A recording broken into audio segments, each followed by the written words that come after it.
इतनी सारी मिठाइयां कर देने में अधिक समय लगा तो हमारा मुख मीठा करके कृपा पाना चाहते हो नंदराज?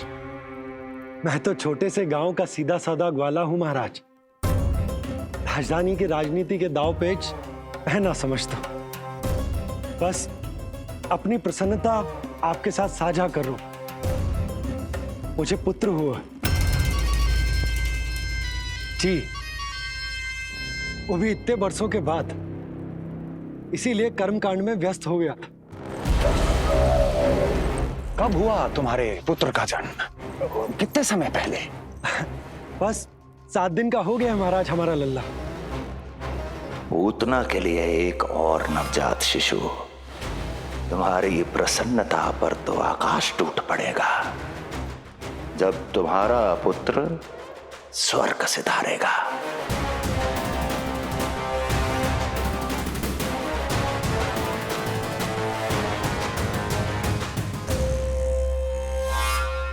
वाह, फिर तो मिठाई खाना आवश्यक है। बधाई हो नंदराज, बधाई हो। महाराज, आज लल्ला का पालना उत्सव मनाया जा रहा है। अरे, तो तुम यहाँ क्या कर रहे हो? जाओ जाओ, अपने पुत्र के उत्सव का आनंद लो। वो क्या है ना नंदराज, जब भाग्य शुभ सूचना दे तो उसको खोना नहीं चाहिए। मुट्ठी में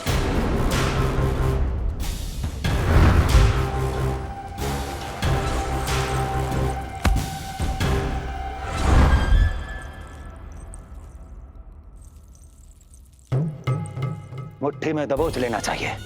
जाओ जाओ। जी महाराज।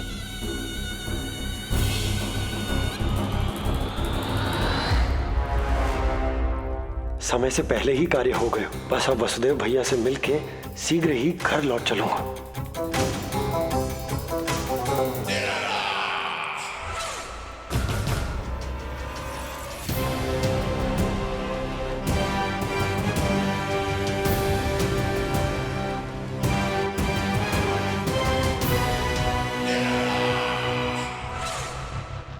अत्यधिक स्वादिष्ट, यही कहेगी पूतना भी जब वो तुम्हारे शिशु को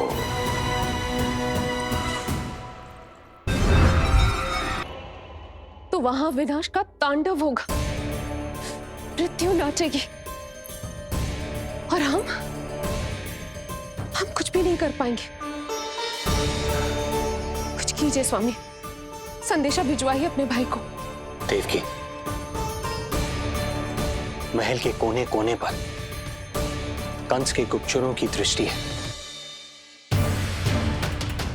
इस कक्ष से निकला कोई भी संदेश कहीं और पहुंचने से पहले उसके कानों में पहुंचेगा। पर हमारा पुत्र। देवकी,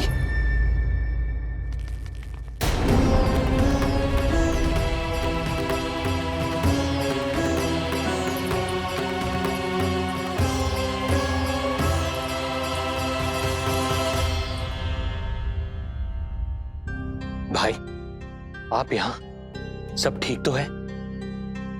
आप दोनों इतने भयभीत क्यों? मैं तो मासिक कर देने आया हूं, पता चलो कि बिटिया हुई है और कंस ने आप दोनों को कारागार से मुक्त कर दिया, तो मिलने और बधाई देने चले आए हो। और सच बात तो ये है कि मैं भी एक शुभ समाचार सुनाने आया हूं। नारायण की कृपा से यशोदा की गोद भर गई, लल्ला हुआ है हमारे यहां। क्या हुआ भैया, भाभी, आप दोनों प्रसन्न ना है? नहीं, बहुत प्रसन्न है हम। आपको बहुत बहुत बधाई। पुत्र को हृदय से लगाने का सुख नहीं ले सकता, किंतु जिस छाती ने उसे अपने से लगाया है, जिन बाहों ने उसे अपनी गोद में उठाया है, उनका स्पर्श तो कर ही सकता हूं।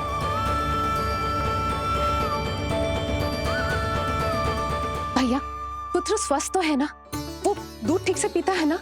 और भाभी जी उसे डकार दिलवाती है ना, नींद ठीक से होती है उसकी, भोजन विश्राम सब आवश्यकता के अनुसार कर रहा है ना। और भाभी जी से कहिएगा कि उसे केवल कोमल वस्त्र ही पहनाए और उसके सोने का गद्दा भी कोमल होना चाहिए। देवकी को रोकना होगा, अन्यथा अभी सारा भेद खुल जाएगा। एक चीज का विशेष ध्यान रखिएगा, उसके नहाने का जल ज्यादा गर्म नहीं होना चाहिए। और देवकी, सांस तो ले लो।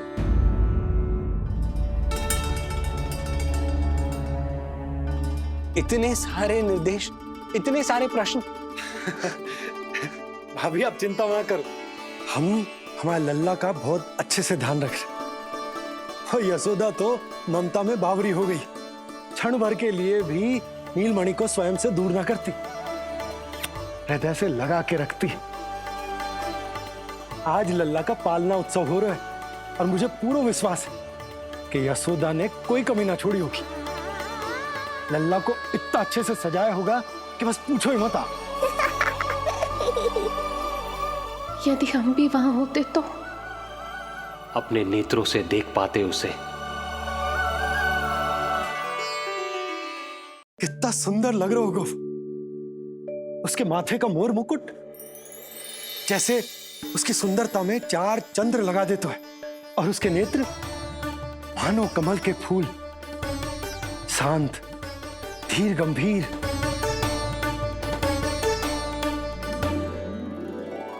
किंतु नटखटपन से भरे हुए, और रंग की तो आप पूछो ही मत। ऐसा लगता है जैसे दोपहर की कड़ी धूप के बाद शाम की शीतल मंद मंद बयार चल रही है। आज जब लल्ला पालना उत्सव में सज संवर कर आएगा ना, तो सब के सब मंत्र मुग्ध हो जाएंगे।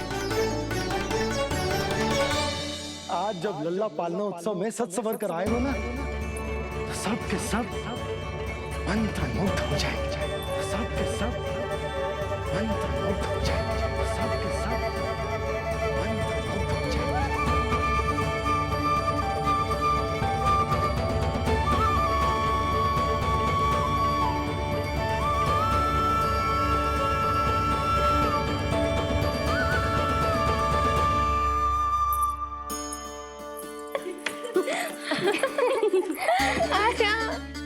लो भाई, मेरा लल्ला तो सज धज के आ गो है।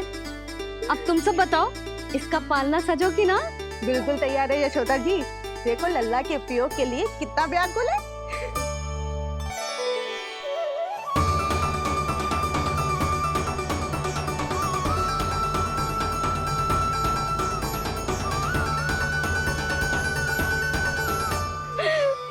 चल लल्ला, आराम से।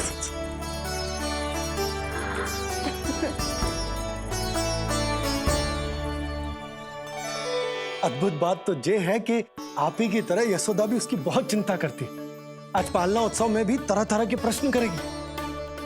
जब तक सब कुछ जांच परख ना ले, तब तक वो लल्ला को पालने में ना लिटाएगी। कैसा लगो पालना? लल्ला का है पालना, जे ही बताएगो। कैसा लगो? लो जिज्जी, लल्ला ने तो हाँ कर दे। तो पालना उत्सव आरंभ करें।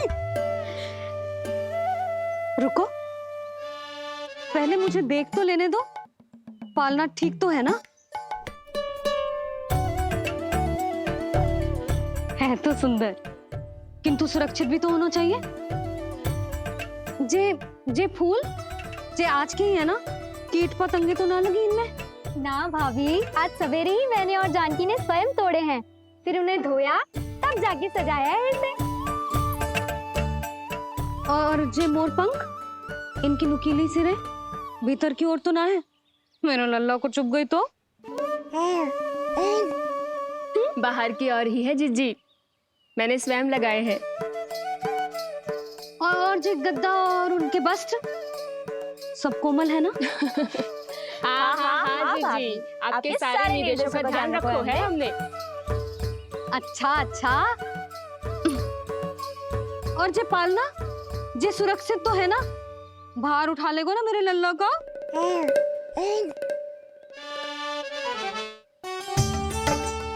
जे क्या कर रही हो सब? अरे मैं मैया हूँ, सदैव सावधान रहना चाहिए। हाँ नहीं तो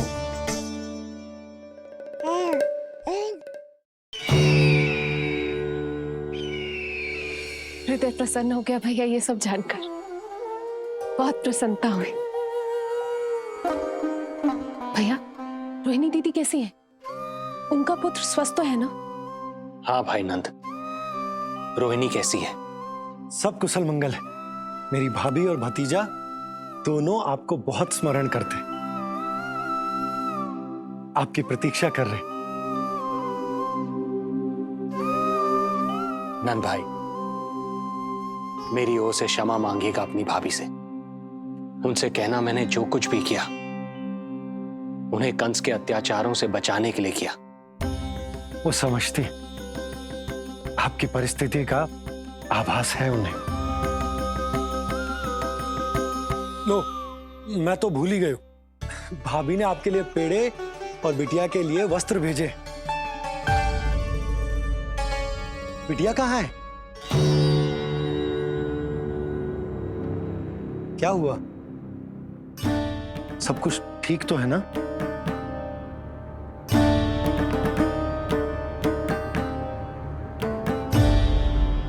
आकाशवाणी में मेरे 8वें पुत्र का उल्लेख था, पर उसने मेरी गोद से मेरी पुत्री को छीन लिया और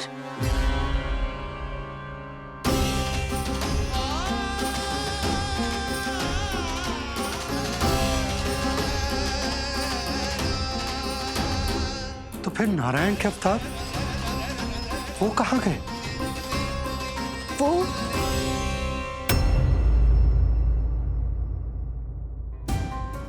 नारायण की लीला वही जाने, किंतु अब तक अवतार की मृत्यु ना कर पाने के कारण कंस क्रोध में अपना मानसिक संतुलन खो बैठा है। उसने पूतना नाम की अत्यंत भयानक राक्षसी को उन सभी बालकों की हत्या करने का आदेश दिया है जिनका जन्म पिछले 10 दिनों में हुआ।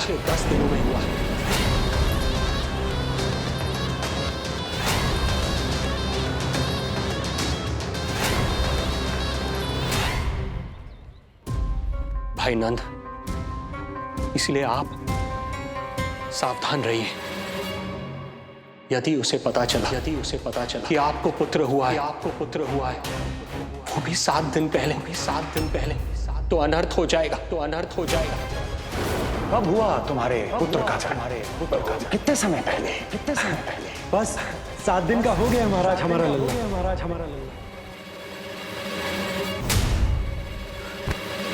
क्या हुआ?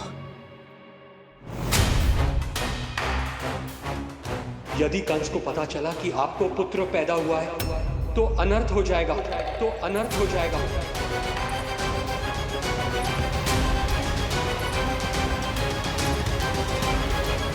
क्या हुआ नंद भाई? क्या हुआ? अनर्थ हो गया। कैसा अनर्थ भैया?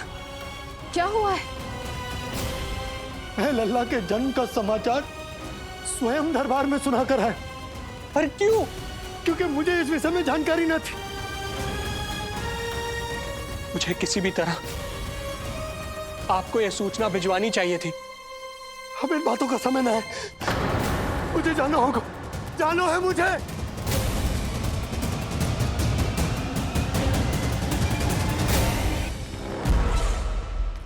गोपराज नंद, ये पांव गोकुल पहुंचने के लिए उड़े जा रहे हैं ना? अत्यधिक खेद के साथ कहना पड़ रहा है। जब तक तुम पहुंचोगे तुम्हारे पुत्र के प्राण पखेरु उड़ चुके होंगे।